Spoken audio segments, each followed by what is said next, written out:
మాక్లూరు మండలంలోని దాస్ నగర్ శివార్లో జరిగిన రోడ్డు ప్రమాదం నందిపేట మండల తల్వెద గ్రామానికి చెందిన నీరడి నారాయణ, నీరడి పూజ మృతి చెందారు. టీయూ పరిధిలో ఎంఈడీ చదువుతున్న 2వ సెమిస్టర్ రెగ్యులర్ విద్యార్థులు ఈ నెల 20 లోపు పరీక్ష ఫీజు చెల్లించాలని కంట్రోలర్ ఆఫ్ ఎగ్జామినేషన్స్ ఆచార్య సంపత్ కుమార్ తెలిపారు.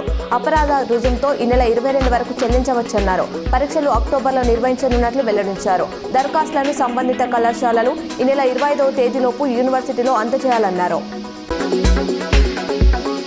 తెలంగాణ విమోచన దినోత్సవ కార్యక్రమానికి ముఖ్య అతిథిగా హైదరాబాద్కు విచ్చేసిన కేంద్ర రక్షణ శాఖ మంత్రి రాజ్నాథ్ సింగ్కు బేగంపేట ఎయిర్పోర్టులో స్వాగతం పలికారు.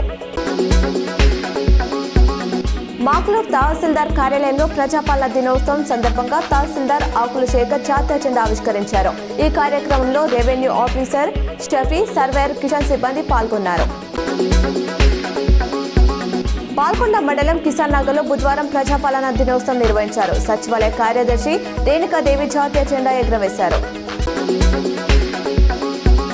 ప్రజాపాలన దినోత్సవం సందర్భంగా నిజామాబాద్ జిల్లా కాంగ్రెస్ పార్టీ కార్యాలయం నందు జిల్లా గ్రంథాలయ చైర్మన్ అంతరెడ్డి రాజారెడ్డి ఆధ్వర్యంలో జెండా ఆవిష్కరించారు.